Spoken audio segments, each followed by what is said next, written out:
Good morning students. हम लोग class 10 का chapter 4 carbon and its compound देखेंगे। ठीक है। In this chapter, in the last chapter we came to know many compounds of importance to us. Previous chapter में हम लोगों ने देखा कि बहुत सारे कंपाउंड्स जो हम लोगों के लिए उपयोगी हैं, महत्वपूर्ण हैं। In this chapter we will study about some more interesting compounds, कुछ अधिक और रुचिकर कंपाउंड के बारे में देखेंगे एंड देयर प्रॉपर्टीज, और उनके गुणों के बारे में देखेंगे। Also we shall be learning about carbon, an element which is of immense significance to us in both its elemental form and in the combined form. इस चैप्टर में हम लोग देखेंगे कार्बन और उसके यौगिक और उनके गुणों के बारे में।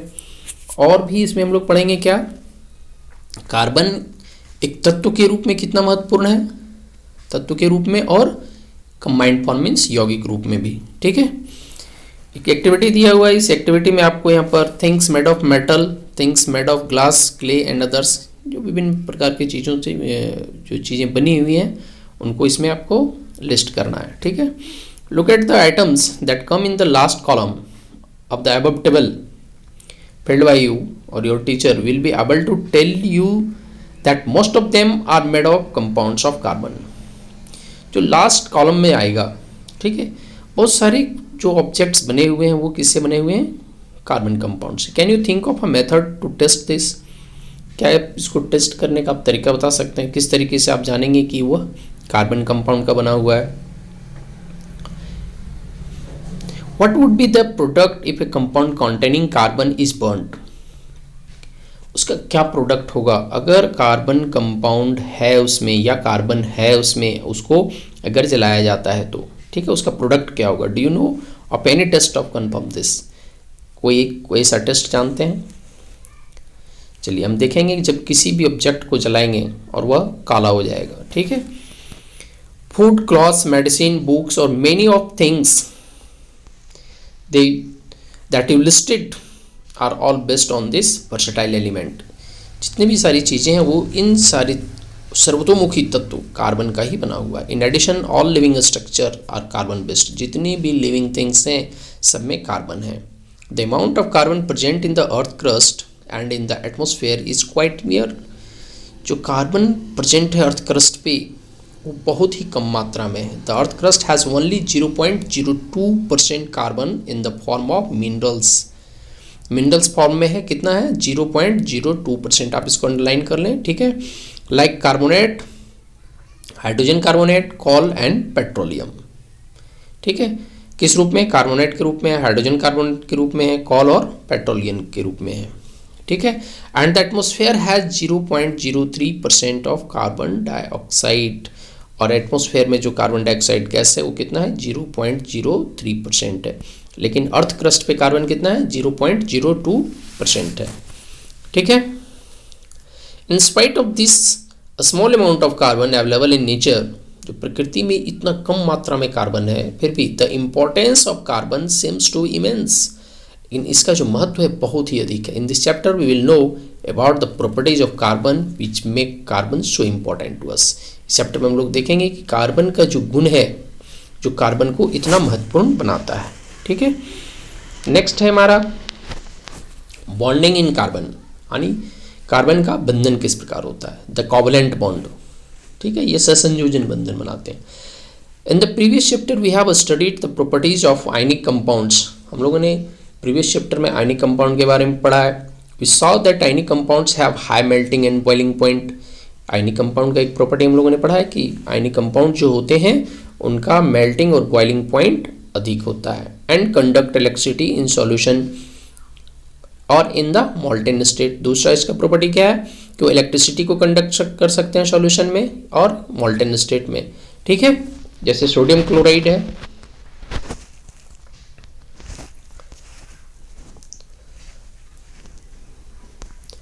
So how the nature of bonding in ionic compound explain these properties? Let us now study the properties of some carbon compounds. अब कार्बन कंपाउंड्स के कुछ प्रॉपर्टीज को इसमें देखें। Most carbon compounds are poor conductor of electricity as we have seen in chapter 2। अब chapter 2 में देखा भी है मोस्टली जो कार्बन कंपाउंड है वो पुअर कंडक्टर्स हैं इलेक्ट्रिसिटी के। इसको आप नोट कर लेंगे। From the data given in table 4.1 अब इधर compound melting point, boiling point आप देख सकते हैं। एसिटिक एसिड, इसमें कार्बन है, क्लोरोफॉर्म है, इथेनॉल है, मीथेन है, ये सब का मेल्टिंग पॉइंट अब बॉइलिंग पॉइंट है। ये आपको लर्न करने की ज़रूरत नहीं है, फिर भी आप इसको कंपैरेटिवली इसको पढ़ सकते हैं, ठीक है। We find that these compounds have low melting and boiling point as compared to any compound. We can conclude that the force of attraction between the molecules are not very strong. इसका मतलब क्या है कि उसमें जो है force of attraction जो है मॉलिक्यूल्स के बीच में बहुत अधिक नहीं होता है। Since these compounds are largely non-conductors of electricity, इस यही कारण है कि ये इलेक्ट्रिसिटी के नॉन कंडक्टर होते हैं, यानी इसमें इलेक्ट्रिसिटी कंडक्ट नहीं करता है। We can conclude that the bonding in this compound does not give rise to any ions, और इसमें आयंस भी नहीं देते हैं। आयंस होगा तो इलेक्ट्रिक करंट का फ्लो होगा, ठीक है। In class 9 we learn about the combining capacity of various elements and how it depends on the combining capacity of various elements and how it depends on the number of valence electrons. Depend किस पे करता है? Valence electron पे, ठीक है। Let us now look at the electronic configuration of carbon. The atomic number of carbon is 6। Carbon का atomic number कितना है? 6 है। इसका हम लोग इलेक्ट्रॉनिक कॉन्फ़िगरेशन देखेंगे तो के सेल में कितना आएगा? 2 आएगा। एल में कितना आएगा? 4 आएगा। What would be the distribution of electrons in various cells of carbons? How many valence electrons will carbon have? Carbon के वैलेंस इलेक्ट्रॉन कितना होगा? आउटर मोस्ट में जो होगा 4 होगा, ठीक है। 2 और 4, तो 2 के में आ गया, एल में कितना आ गया? 4 आ गया। तो आउटर मोस्ट सेल में कितना आ गया? 4 electron. We know that the reactivity of element is explained as their tendency to attain completely filled outer shells. हम लोग जानते हैं कि रिएक्टिविटी ऑफ एलिमेंट यानी किसी भी तत्व की जो सक्रियता है उसकी टेंडेंसी जो अटेंड करती है क्या? कंप्लीटली फिल्ड आउटर सेल्स को फिल करने की टेंडेंसी है, उसकी रिएक्टिविटी को बताता है। That is attain noble gas, और वह नोबेल गैस को प्राप्त कर लेता है, जिसको हम इनर्ट गैस कहते हैं, ठीक है। नोबेल गैस कॉन्फ़िगरेशन को अटेंड कर लेता है। Elements forming ionic compounds achieve this by either gaining और लॉसिंग इलेक्ट्रॉन्स। आयनिक कंपाउंड क्या करते हैं? आउटर मोस्ट सेल में जो इलेक्ट्रॉन्स हैं उसको या तो वो गेन करते हैं या तो लॉस करते हैं। लॉस करके ही वो बॉन्ड बनाते हैं, ठीक है। In the case of carbon, it has 4 electrons in its outermost cell. और कार्बन के केस में इसके outermost cell में जो इलेक्ट्रॉन्स हैं वो 4 हैं। And needs to gain or lose 4 electrons to attain noble gas. या तो noble gas configuration इसको लाने के लिए या तो 4 इलेक्ट्रॉन लॉस करना पड़ेगा या तो 4 इलेक्ट्रॉन लेना पड़ेगा। If it were to gain or lose electrons, दोनों कंडीशन है, या तो 4 वो लॉस करे या तो 4 वो ले ले। क्योंकि 2 और 4 है तो 4 आउटर मोस्ट है, 4 लेगा तो 8 हो जाएगा, ऑक्टेट हो जाएगा। और 4 अगर लॉस कर देता है तो भी वो डुप्लेट, यानी सिर्फ उसके आउटर मोस्ट में जो है 2 ही इलेक्ट्रॉन बचेंगे। तो पहला कंडीशन देखते हैं, it could gain 4 electrons forming C4 anion.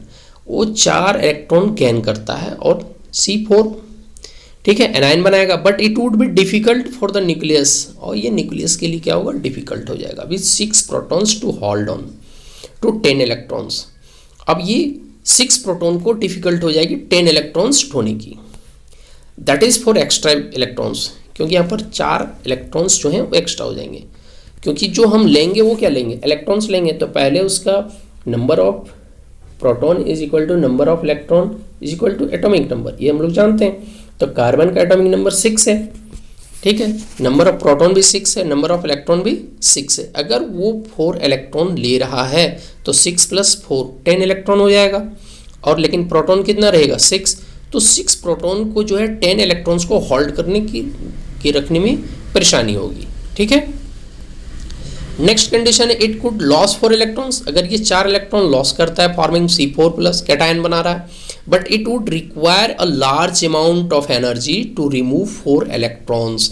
ये 4 इलेक्ट्रॉन को रिमूव करने के लिए इसे बहुत ज़्यादा एनर्जी लॉस करना पड़ेगा। Living behind a carbon cation with 6 protons, और ये क्या करेगा? 6 प्रोटॉन्स वाले कार्बन कैटायन को छोड़ेगा in its nucleus, holding on to just 2 electrons, सिर्फ 2 ही इलेक्ट्रॉन्स को रखने में।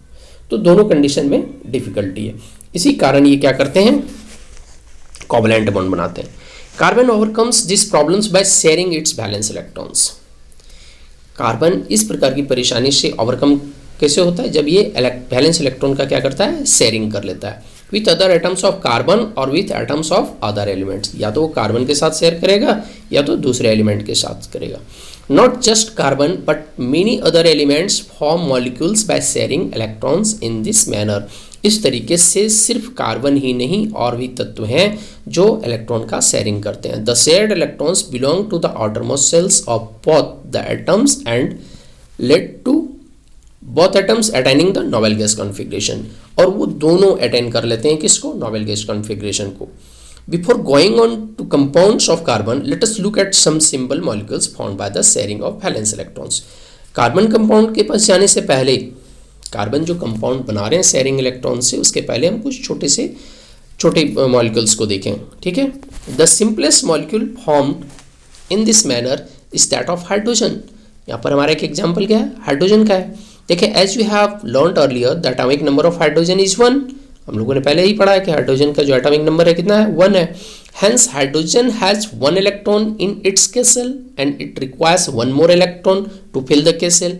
हाइड्रोजन का एक है एटॉमिक नंबर और k शेल को फुलफिल करने के लिए एक और इलेक्ट्रॉन चाहिए, क्योंकि k ही उसका आउटरमोस्ट है, तो एक और इलेक्ट्रॉन ले लेगा तो 2 हो जाएगा। So 2 hydrogen atoms share their electrons to form a molecule of hydrogen. तो हाइड्रोजन के 2 एटम्स मिलकर के हाइड्रोजन का एक मॉलिक्यूल बना रहे हैं, जिसको हम H2 लिखते हैं। This allows hydrogen atom to attain the noble gas configuration. ठीक है, electronic configuration of the nearest noble gas helium. Hydrogen के बाद क्या होता है? हीलियम। तो नियरेस्ट हाइड्रोजन का वही हुआ, और हीलियम का कितना होता है? 2, which has 2 electrons in its k cell। k cell में 2 इलेक्ट्रॉन्स हैं। we can depict this using dots और crosses to represent valence electrons। हम लोग यहाँ पर देख सकते हैं फिगर में 2 हाइड्रोजन है।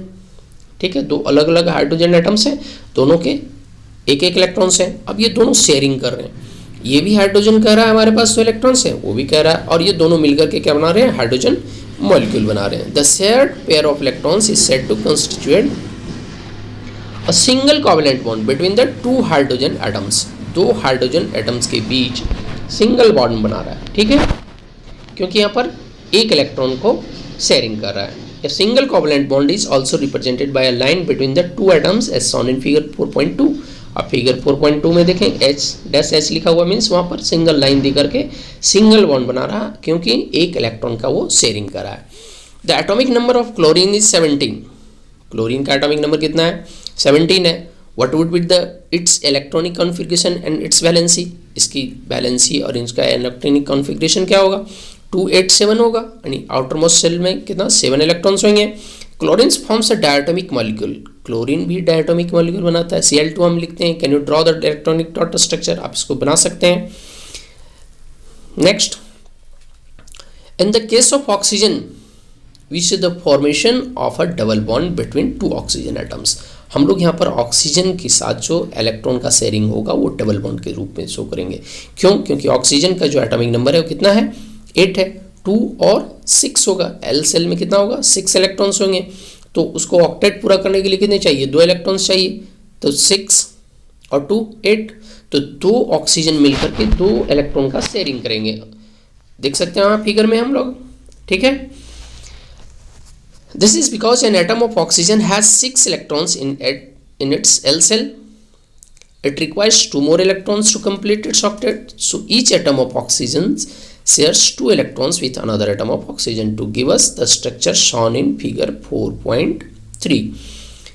The 2 electrons contributed by each oxygen atom give rise to 2 shared pair of electrons. This is said to be constitute a double bond between the 2 atoms. यहाँ पर डबल बॉन्ड बन रहा है। आप देखें ऑक्सीजन का, एक ऑक्सीजन का देखें 6 है, दूसरे पे भी 6 है, तो ये 2 इलेक्ट्रॉन्स का शेयरिंग कर रहा है। और यहाँ O2 मॉलिक्यूल बना रहा है, यानी ऑक्सीजन का मॉलिक्यूल बना रहा है एक, और यहाँ पर बॉन्ड इसका कितना बन रहा है? Double bond. ठीक उसी प्रकार हम देखेंगे नाइट्रोजन का। What happen? नेक्स्ट पैराग्राफ देखें। ठीक है, what would happen in the case of diatomic molecules of nitrogen? Nitrogen has the atomic number 7। इसका एटॉमिक नंबर कितना है? 7 है। तो इसका इलेक्ट्रॉनिक कॉन्फ़िगरेशन क्या होगा? 2 and 5 होगा। तो ऑक्टेट फुलफिल करने के लिए कितने चाहिए इलेक्ट्रॉन्स? 3 चाहिए। What would be the its electronic configuration and its combining capacity in order to attain an octet? Octet fulfil करने के लिए कितने चाहिए? Each nitrogen atom in a molecule of nitrogen contribute 3 electrons, ठीक है। 2 5 है तो आउटर मोस्ट में 8 करने के लिए कितने चाहिए? 3। तो ये जो 5 वाले में से हैं उसमें से वो 3 का शेयरिंग करेंगे। Each nitrogen atom in a molecule of nitrogen contribute 3 electrons giving rise to 3 shared pair of electrons. ये 3 पेयर के इलेक्ट्रॉन्स शेयर करेंगे। This is said to be constituted triple bond between the 2 atoms. यहाँ 2 atoms के बीच में क्या बना रहे हैं? ट्रिपल बॉन्ड बना है। The electron dot structure of nitrogen and its triple bond can be depicted as figure 4.4। आप देख सकते हैं इसको, ठीक है। तो ट्रिपल बॉन्ड लगा हुआ है। अ molecule of ammonia has the formula NH3। Ammonia का फार्मूला NH3 होता है। क्या आप इसका ड्रॉ कर सकते हैं? आप ड्रॉ करके इसको देख सकते हैं, ठीक है। Let us now take a look at methane. अब मीथेन में देखेंगे which is a compound of carbon. Methane क्या है? कार्बन का कंपाउंड है। CH4 होता है। Methane is widely used fuel and is a major component of biogas and compressed natural gas. आप इसको अंडरलाइन करके लिख सकते हैं।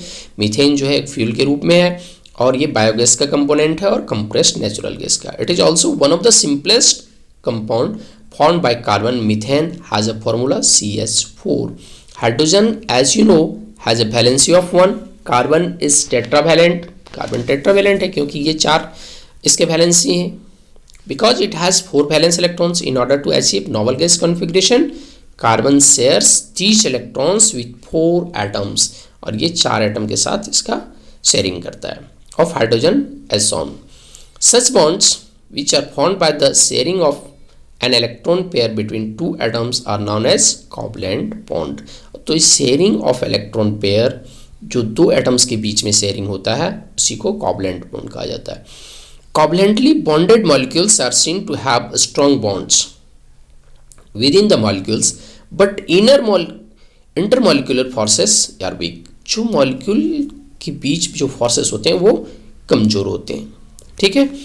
Give rise to the low melting and boiling point of this compound. Since the electrons are shared between atoms and no charged particles are formed, such covalent compounds are generally poor conductor of electricity. यही कारण है कि ये जो carbon compound होते हैं, जो covalent compounds होते हैं, वो पुअर कंडक्टर ऑफ इलेक्ट्रिसिटी होते हैं, ठीक है। अब एलोट्रॉप्स ऑफ कार्बन हम लोग नेक्स्ट वीडियो में देखेंगे।